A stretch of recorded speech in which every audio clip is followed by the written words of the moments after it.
He's like, well, there's only one thing that supersedes an injury, and that's a qual. And I'm like, okay, what qual are we talking? He's like, UAV. I was like, oh, shit. Okay. So that's those unmanned aerial vehicles. So I had to go there for a couple weeks, do that qual, and then I got shipped back to the platoon. What the? It's so fucking weird, right? I threw it and I was like, okay, so you're the new UAV pilot. Throw it up. Let's see what you got. And I threw it up and I crashed it. And that was the end of my career with UAVs. Perfect. I'm sure you did that on purpose. Totally. Yeah, I would too. It's like, fuck this, man. Those things don't really, I mean, it's like 1 out of 10 times you throw them, they actually do what they're supposed to. Yeah. I mean, unless you're like a serious drone, like a legitimate pilot flying those real deal ones. Yeah. I mean, those weak ones that we had, the Raven A's and B's, they were just like, they always nosedive. Mm-hmm. I saw it happen time and time again with us too. It's like, what the fuck is the purpose? None. But there is times when it works. Like I remember we were taken down. It was actually like a huge post office or mailing center of sorts, and like Intel was like, hey, Fedine, there were a bunch of them there, and they're storing a lot of weapons and rockets and all this crap there, and it was right near a railroad. And so it was kind of in the middle of nowhere. It was on the outskirts of, I don't even remember which city, like Anasari or something. And we got that drone up, and it actually took off first throw, got it up, got it orbiting. That's impressive in itself. It had the IR, the thermal payload on, or whatever the hell it had. And it actually got great video of us moving in, take down, and then we set charges and just blew the whole fucking thing up when we left, and got it. It was the only video that actually we got out of all the other attempts to try and get cool shit on video. That was the only one. That's and awesome. It looked really cool. It reminded me of, what was that scene? One of the Tom Clancy movies where the SAS guys were moving across the desert to hit a terrorist camp. It was when he was going after, more like IRA type terrorists. Yeah. You know what I mean? And remember that? I don't know if you watched that movie. Yeah. It looked just like that. It kind of reminded me of it because we had comms flowing through it and it all sounded cool. Now, hell, I don't even know where the video went at this point. I remember hanging on to it for a long time and then it got lost in the mix. We never had that. Yeah. I mean, it's probably a good thing. It's because I was the pilot. Yeah. There you go. You finish buds and you roll into, which SEAL team did you go to? Went to Team 7. Team 7. Alpha. It was it new then? It was the second platoon, yes. Yeah. So they just opened up the year before. Okay. So just missed the plank owner spot, which didn't matter because as a new guy, who cares? Right. Yeah. But it was quite eye-opening for sure. And then, so how did your time in the teams kind of play out for you?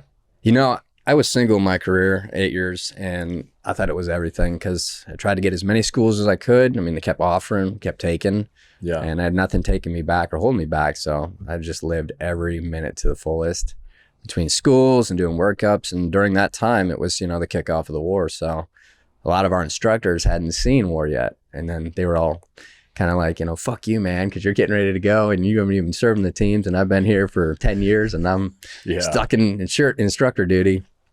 It was really cool, but it was nice because when I rolled into the platoon first time, everybody had combat experience. And so it wasn't like they were just selling me anecdotal bullshit. It was like, we just got back from war. We're telling you real stuff here. And that was cool because, most of the guys, I was 20 when I joined the platoon. So most of the guys were 27, 28. They're old. It was older. Yeah, old. Totally. Senior citizens. Yeah.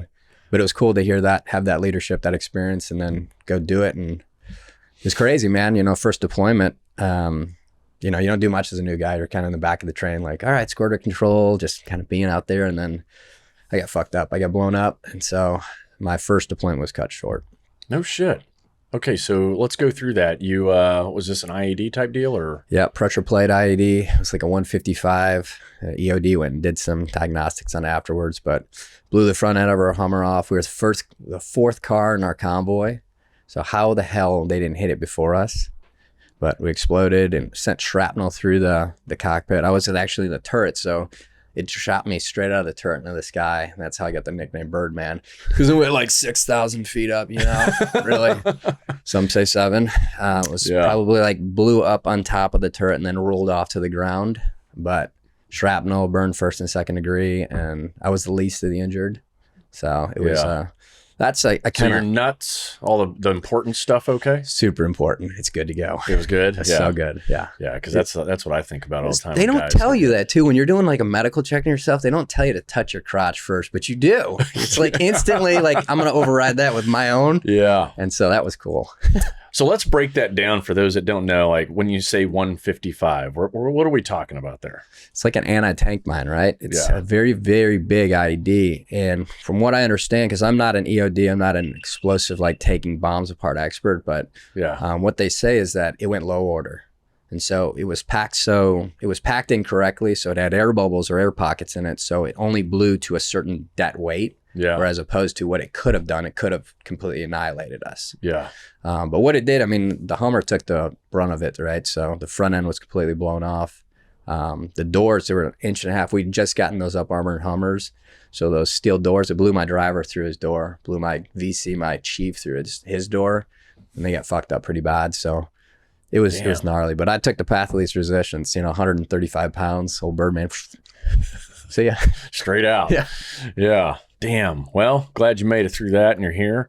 And then the other guys, they all make it through, or everybody? Yeah. So that was the coolest thing the first time I saw like a team actually work in a cohesive unit, because when you're moving 60 miles an hour down the road and you get blown up, everybody's still cruising until they all stop.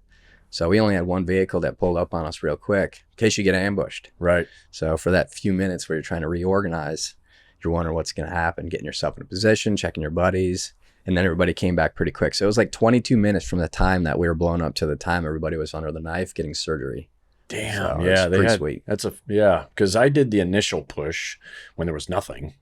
You were just like sleeping under your Humvee every night. You didn't have a place to sleep. You didn't have beds. It was a different, I always tell people it was the closest thing to probably true combat, because you don't have a home. You don't have like continuous supply of anything. And what we put in our Humvees, which were not armored up, they had plastic doors. That's all we had. Whatever you put in the Hummer, and got on Highway 1 and drove north from Kuwait, and you just driving during the day, 4 Humvees with a bunch of idiots in it. That's what's interesting. And it was fun. That's interesting that I hear that, because when I joined the platoon, the first deployment they went on, they were doing that. They were taking their body armor off, hanging it in the doors to give themselves some extra, or sitting on their plates. Yeah. And then we show up for our next deployment. We got like housing or berthing, and they're like, "What is this?" And I'm like, "I don't know any better. This is pretty sweet." They're like, "Dude, we had none of this last deployment." The turnaround is fast if you think about it. I mean, and of course that's where all of America's defense contractors are making bank, but putting that shit up in lightning speed. Yeah. All right, so you got blown up. You're back to the States. Or surgeries. Where'd you go? Did you go to Germany or did you come all the way back home? And I flew to Germany, and then I went to Balboa, in San Diego. Yeah. But my injuries were small, so I was in and out of the hospital. But the command thought that it'd be better I'd stay back. And I'm like, why? Like, the deal. Like, I don't know much about being a team guy. I'm brand new, but I want to be back with the guys. Yeah. And interesting, and I talked to the master chief. I'm like, hey, man, I want to go back overseas with the guys. And this is when they were doing RIPS, right? Oh, yeah. So our platoon actually went from Iraq to Philippine Islands, and vice versa. They flipped over. You're listening to Can You Survive This Podcast? Thanks for tuning in. Please make sure to subscribe, rate, and share on the iHeartRadio app, Apple Podcasts, or wherever you get your favorite shows.